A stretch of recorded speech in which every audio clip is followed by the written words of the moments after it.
नमस्कार. श्री स्वामी समर्थ. आपल्या सर्वांचं माझ्या चॅनलवरती खूप खूप स्वागत करते. बघा, अधिक मासाची आता अमावस्या आलेली आहे. अमावस्या आली की तो महिना संपत असतो आणि अधिक मासाची अमावस्या ही यावेळेस सोमवती अमावस्या आहे. तर अमावस्या कधी आहे तर बघा, 14 जूनला रविवारी दुपारी 12:20 अमावस्या सुरू होत आहे आणि अमावस्या समाप्ती ही 15 जूनला सोमवारी सकाळी 8:24 समाप्त होत आहे. तर ही जी अमावस्या आहे अधिक मासाची अमावस्या आहे.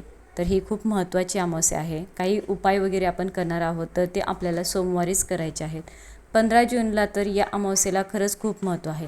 तर या अमावस्येला आपल्याला काय करायचं आहे, अगदी छोट्या छोट्या गोष्टी आहेत त्या तुम्ही करा. संपूर्ण अधिक मासामध्ये बऱ्याचशा सेवा उपाय तुमच्यासोबत सांगितलेले आहेतच आणि तुम्ही उपाय केलेले असतील, त्याचं फळ नक्की मिळालेलं असेल, तुम्हाला नक्की मिळेल. काही कारणास्तव तुम्हाला लहान मुलं असतील, ऑफिसला जात असाल, त्यामुळे तुम्हाला सेवा जमल्या नसतील, तर अमावस्येला न विसरता तुम्ही हे उपाय नक्की करा. काही सेवा करा. छोटे छोटे उपाय आहेत ते आपल्याला करायचे आहेत. अधिक मास अमावस्येला आपण पुरुषोत्तम अमावस्यासुद्धा म्हणून ओळखत असतो. तर बघा, पितृदोष निवारण करण्यासाठी आणि भगवान विष्णूंच्या कृपाप्राप्तीसाठी या दिवशी स्नान केलं जातं. पवित्र नद्यांमध्ये स्नान केलं जातं, दान केलं जातं, तर्पणविधी केलं जातं. त्यामुळे आपल्याला खूप फायदा होत असतो. आपल्या आयुष्यामध्ये सुख समृद्धी प्राप्त व्हावी असं प्रत्येकाला वाटत असतं. तर या अमावस्येला चुकून पण तुम्ही काही गोष्टी ज्या आहेत त्या करायच्या नाहीत, कारण की काही आवर्जून करायच्या आहेत आणि काही नियम पाळायचे आहेत. तर काही गोष्टी करायच्या नाहीत. पहिलं म्हणजे बघा, आपल्याला काय करायचं आहे, पवित्र नद्यांमध्ये स्नान करायचं. दरवेळेस मी तुम्हाला सांगत असते की अमावस्येला प्रत्येकाने नदीमध्ये स्नान करावं. बरेचसे लोक स्नान करत असतात, कमीत कमी तिथे पाय बुडवत असतात, डोक्यावरती पाणी शिंपडत असतात. म्हणजे सगळ्याच ठिकाणी पवित्र नद्या असतात असं नाही आहे. तर तुम्ही गंगाजलची एक छोटी बाटली घरामध्ये आणून ठेवा आणि प्रत्येक दिवशी जेव्हा असा महत्त्वाचा दिवस असतो, अमावस्या, पौर्णिमा, काही सण असेल, तर त्यावेळेस तुम्ही आंघोळीच्या पाण्यामध्ये गंगाजलचे 2-3 थेंब टाका आणि स्नान करा. पवित्र नद्यांमध्ये स्नान करणं शक्य असेल तर नक्कीच करावं. बघा, जर तुम्हाला जमत नसेल तर तुम्ही गंगाजल पाण्यामध्ये आंघोळीच्या टाकून तुम्ही स्नान करू शकतात. जिथे देवांचा सामान मिळतं त्या ठिकाणाहून तुम्ही गंगाजल घेऊ शकतात. दुसरी गोष्ट म्हणजे पितरांसाठी तर्पण करायचं आहे. पितृदोषापासून मुक्ती मिळवण्यासाठी तुम्हाला नदीकाठी किंवा तुमच्या घरच्या घरी पितरांसाठी पितरांच्या नावाने तर्पण करायचं आहे. म्हणजे पाण्यामध्ये काळे तीळ घालून आपल्याला एक विधी करायचा असतो. तर्पण कसं करायचं ते पण माहिती असेल बऱ्याच लोकांना. तर अमावस्येच्या दिवशी तर्पणविधी करून घेतात, म्हणजेच देतात. तिथे काही गुरुजी लोक वगैरे बसलेले असतात नद्यांवरती, ते तुमच्याकडून करून घेतात. कारण पितृदोष आहे ना, आपल्याला जर पितृदोष लागला तर तो घालवण्यासाठी आपल्याला खूप काही करावं लागतं. एक वेळ देव जर नाराज असतील ना, तर त्यांना प्रसन्न करणं खूप सोपं असतं, पण पितृ नाराज असतील तर त्यांना प्रसन्न करणं खूपच अवघड असतं. प्रत्येकाच्या डोक्यावर काही ना काही पितृदोष असतो. म्हणजे पितृदोष बघा, मी काही दोष केले असं नाही. आपले जी आधीची पिढी होऊन गेलेली आहे किंवा त्यांच्याकडून सुद्धा काही चुका झाल्या असतील तर त्यांचेसुद्धा दोष आपल्याला लागतात. तर त्या दोषाचा परिणाम आपल्याला भोगावा लागतो. आपल्याकडून काही दोष झाले तर त्याचा परिणामसुद्धा आपल्या मुलाबाळांना सहन करावा लागतो. तर वाईट परिणाम तर त्यामुळे आपण सुद्धा काही गोष्टी म्हणजेच व्यवस्थित करायच्या असतात. काही चुकीच्या गोष्टी करायच्या नाहीत. कधी कोणाला त्रास होईल असं वागायचं नाही, कधी कोणाचं मन दुखवायचं नाही. निदान आपल्या मुलाबाळांना त्यांच्यामुळे त्रास होतो याचा तर तुम्ही विचार करा. यानंतर बघा, अमावस्येच्या दिवशी तुम्हाला पिंपळाच्या झाडाची पूजा करायची आहे. पिंपळाच्या झाडाला पाणी अर्पण करायचं आहे. त्यानंतर तिथे तुम्हाला गाईच्या तुपाचा दिवा लावायचा आहे.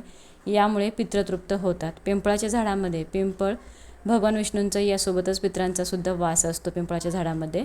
दर अमावस्येला तुम्ही पिंपळाच्या झाडाजवळ दिवा लावत जा. तुम्ही बघितलं असेल, जवळपास कुठे पिंपळाचं झाड असेल ना, तर अमावस्येच्या दिवशी तिथे दिवा लावलेला असतो. खूप लोक उपाय करत असतात पण ते सांगत नाहीत.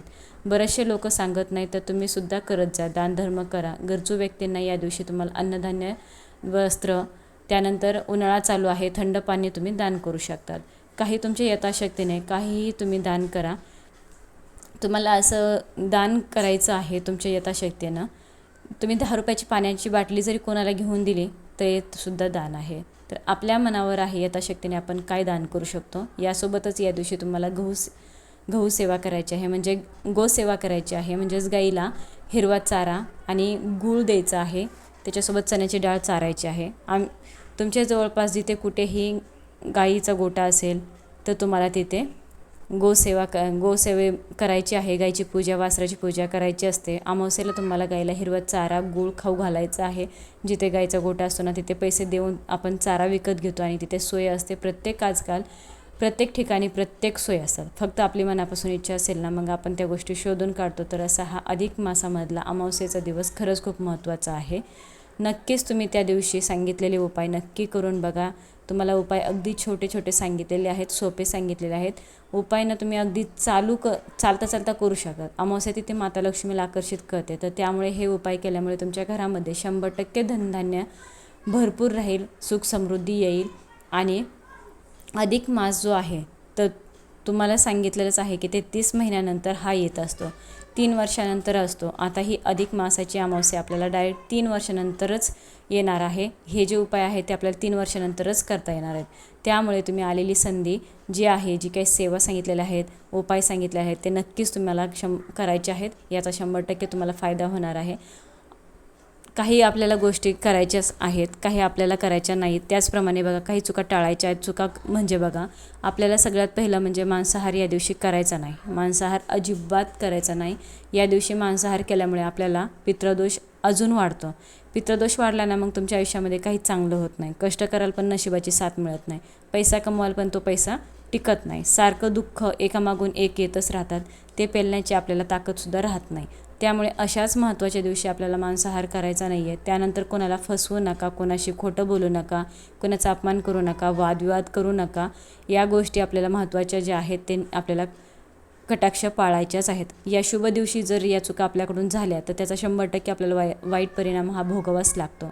या जन्मामध्ये भोगावा लागतो. आणि मग आपण म्हणतो की मी एवढं देवाचं करते तरी पण माझ्या बाबतीत असं का घडतं. तर काही चुका होऊन जातात. आणि कधी पण आपल्या लक्षात ठेवायचं की शुभ दिवशी तुमच्या दारामध्ये कोणी काही मागायला आलं, तुमच्या यथाशक्तीने काहीतरी द्या. त्याचा अपमान करू नका, त्याला हाकलून लावू नका.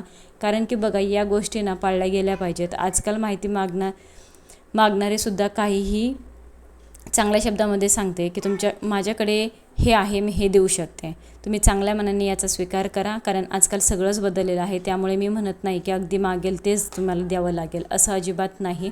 त्यांना वाईट साईड काही बोलायचं नाही. आपल्या हातून काही चूक होणार नाही याची आपल्याला काळजी घ्यायची आहे. तर या गोष्टी आपल्याला पाळायच्या आहेत. अतिशय महत्त्वाची माहिती तुमच्यापर्यंत मला पोहोचवायची होती. व्हिडिओ शेवटपर्यंत बघितल्याबद्दल सर्वांचं मनापासून आभारी आहे. सर्वांना धन्यवाद. श्री स्वामी समर्थ.